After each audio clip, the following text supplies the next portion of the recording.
O Senhor esteja convosco. Proclamação do Evangelho de Jesus Cristo segundo João. Depois de Jesus saciara os 5.000 homens, seus discípulos o viram andando sobre o mar. No dia seguinte, a multidão que tinha ficado do outro lado do mar constatou que havia só uma barca e que Jesus não tinha subido para ela com os discípulos, mas que eles tinham partido sozinhos. Entretanto, tinham chegado outras barcas de Tiberíades perto do lugar onde tinha comido o pão, depois de o Senhor ter dado graças. Quando a multidão viu que Jesus não estava ali, nem os seus discípulos, subiram às barcas e foram à procura de Jesus em Cafarnaum. Quando o encontraram no outro lado do mar, perguntaram-lhe: Rabi, quando chegaste aqui? Jesus respondeu: em verdade eu vos digo, estais me procurando não porque vistes sinais, mas porque comestes pão e ficastes satisfeitos. Esforçai-vos não pelo alimento que se perde, mas pelo alimento que permanece até a vida eterna e que o Filho do Homem vos dará, pois este é quem o Pai marcou com o seu selo. Então perguntaram: que devemos fazer para realizar as obras de Deus? Jesus respondeu: a obra de Deus é que creiais naquele que Ele enviou. Palavra da salvação.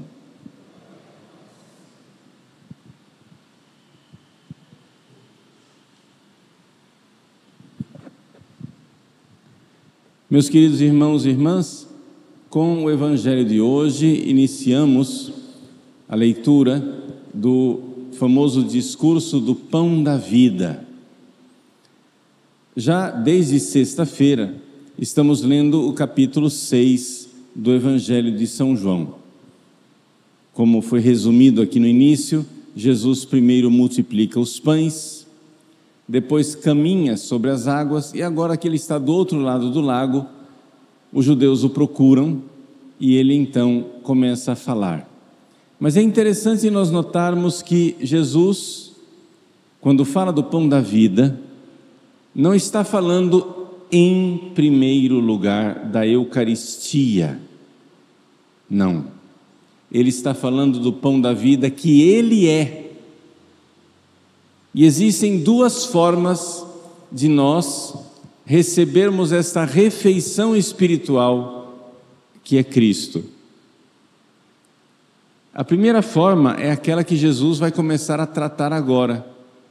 Ele começa a falar da refeição espiritual que a gente tem quando a gente faz o ato de fé. Ou seja, quando nós rezamos na oração de intimidade e cremos, ali acontece um ato de fé. E esse ato de fé, ele é uma refeição espiritual. Ali Jesus é verdadeiramente um alimento espiritual, por isso que é chamado de pão dos anjos. Por quê? Porque os anjos, eles também fazem esta refeição espiritual. Claro, conforme o jeito dos anjos enxergarem as coisas, mas essa realidade de que quando a gente encontra a verdade, nós vemos que essa verdade é uma pessoa, Jesus Cristo, e nós então damos o passo de aderir a essa pessoa com o amor. Isso daí alimenta espiritualmente. A realidade de que, conhecendo e amando, nós encontramos aquilo que é a raiz da nossa vida. A fé, a esperança e a caridade são virtudes que grudam a nossa alma, por assim dizer, com Jesus e nos alimenta. Agora, o que acontece é que nem todo mundo consegue fazer essa refeição espiritual através do ato da fé. E então Jesus, para que todos possam fazer, para que todos façam essa refeição espiritual, pelo menos no mínimo necessário, ele então instituiu a Eucaristia, onde, no sacramento da Eucaristia, no qual ele está verdadeiramente presente, substancialmente seu corpo ou seu sangue, mas toda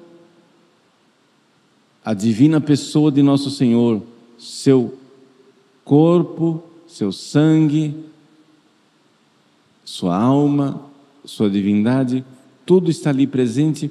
Nós, recebendo a comunhão com fé, a Eucaristia com fé, temos, pelo menos naquele curto espaço em que a espécie, a aparência de pão está no nosso estômago, pelo menos durante aquele curto espaço, nós temos essa refeição espiritual garantida. Mesmo que você não perceba, se você comunga com fé, se você comunga crendo que verdadeiramente é Jesus quem está ali, você está recebendo uma refeição espiritual. Então vejam que maravilha, Jesus mostra aqui como ele é verdadeiramente, não é, um grande pedagogo. Ele quer que nós cresçamos na nossa vida espiritual. Então, se você quer progredir espiritualmente, você, claro, precisa ter fé. O primeiro passo da vida espiritual é pedir a fé. Se você não tem fé, peça a fé. E quanto mais você pedir a fé, você vai crescendo de fé em fé. Pedir a fé é uma dessas orações infalíveis. Quando você pede para ganhar na Mega Sena acumulada, Deus não necessariamente vai ouvir sua oração. Por quê? Porque ganhar na Mega Sena não é necessário para a salvação, aliás, pode até atrapalhar a sua salvação. Mas se você pedir a fé, Deus que quer que você seja salvo, vai dar, porque Ele quer que a sua fé aumente. Crescendo nesta fé, você vai abandonar os pecados mortais, você vai deixar a vida do homem velho, da mulher velha. Se não é batizado, você vai ser batizado. Se você já é batizado, você vai se confessar e deixar os pecados de lado.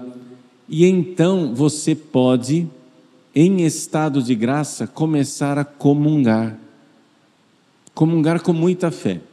Para você comungar com fé, você pode fazer duas coisas importantes. Antes da comunhão, primeiro, preparar essa comunhão.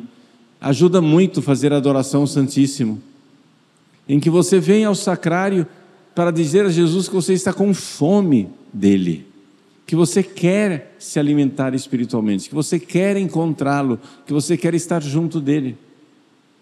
Depois, quando você comunga, você se recolhe em ação de graças.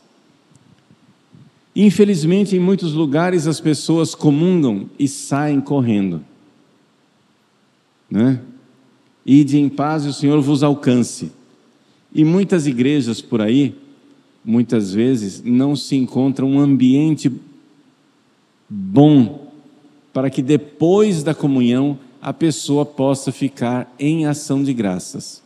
Mas pelo menos durante 10 a 15 minutos, que é o mínimo de tempo para que o seu estômago possa digerir a hóstia, a aparência de pão, a espécie de pão, pelo menos durante esses minutos você deve permanecer amando Jesus como quem verdadeiramente sabe. Ou seja, a fé é isso, você realmente sabe que é Ele que está ali, e não comungar como se você não soubesse, como se você não fizesse ideia. Comungar sem fé, ao invés de ajudar a refeição espiritual, vai deteriorando a fé.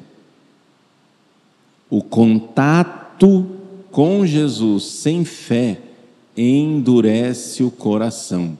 É como o faraó do Egito.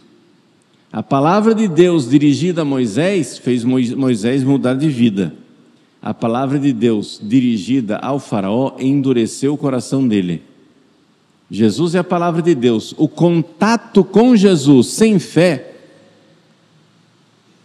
endurece o coração. Então é importante que vocês, ao comungar, tenham esta fé. Comungue com fé. Não comungue de qualquer jeito. E, infelizmente, dentro da igreja, a gente vê pessoas comungando sem fé. E você vai vendo a dureza do coração. As pessoas sofrem dessa doença chamada esclerocardia, ou seja, coração de pedra, coração duro. Isso é consequência de comunhões sem fé.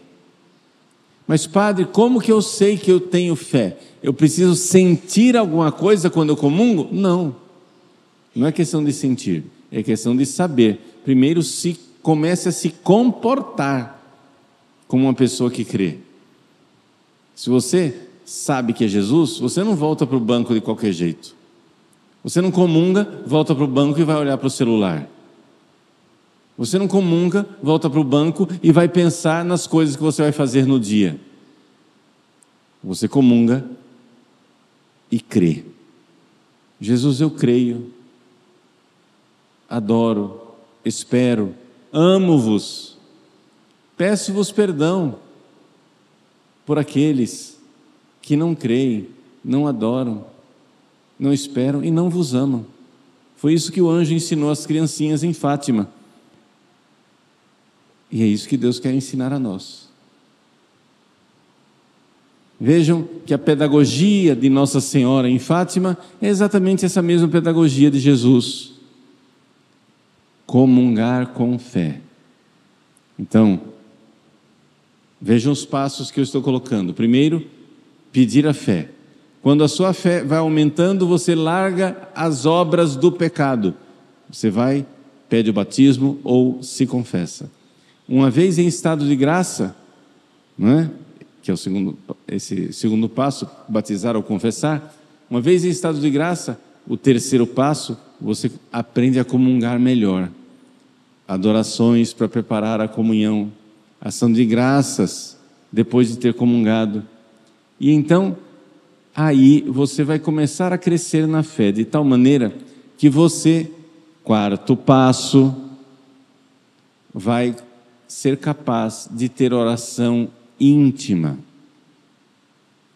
Vai ser capaz de começar em casa a meditar através dos textos de espiritualidade, através da Sagrada Escritura, da meditação diária. Você começa a ver que você se encontra com uma pessoa viva, que Jesus está vivo. Você primeiro experimentou que Ele está vivo na Eucaristia, depois você começa a ver que Ele está vivo e que toca a sua alma todas as vezes que você se recolhe com fé para encontrá-lo, para buscá-lo, para amá-lo. E assim você vai progredindo de fé em fé. No Evangelho de hoje, os judeus, como sempre, não estão entendendo nada, porque eles se aproximam de Jesus sem fé. E aí, querem pão material. Jesus diz, olha, vocês querem pão? Vocês precisam trabalhar para o pão, que é a norma básica. Você quer pão? Você precisa trabalhar, realizar obras, não é? Em grego, a palavra não é trabalhar, a palavra é obrar. Se você quer pão, você precisa realizar obras, obrar, não é? Realizar obras. E aí os judeus dizem, mas qual é a obra que nós temos que fazer? A obra é essa, crer. Aqui Jesus então nos mostra que crer é uma obra. Crer é algo que eu preciso dar passos também eu. Sim, crer é um dom que vem de Deus, mas eu preciso fazer algo para dar esses passos. E esses passos, essa obra, ela caminha nesses pontos que eu coloquei para vocês, né? Aí você tem todo um programa para a sua vida espiritual. Primeiro, pedir a fé. Uma vez que você tem a fé, abandonar a vida velha do pecado, recebendo o batismo ou se confessando, é o número 2. Depois, comungar bem, adoração, ação de graças, esse é o número 3.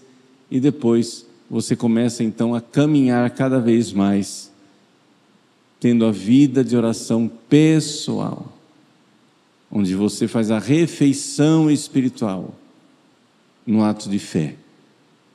Seguindo isso, nós estamos num bom caminho. Seguindo isso, nós estamos construindo em base sólida.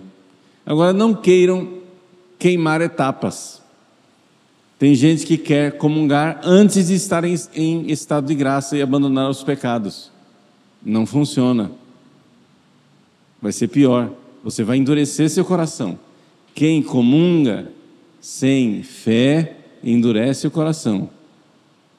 Então, é necessário obedecer essas etapas. Esse é o caminho. E nós, então, fazendo isso, iremos crescer de fé em fé. O Evangelho é uma força de Deus para aquele que crê. Ou seja, é uma refeição espiritual para aquele que realizar o trabalho, a obra de crer.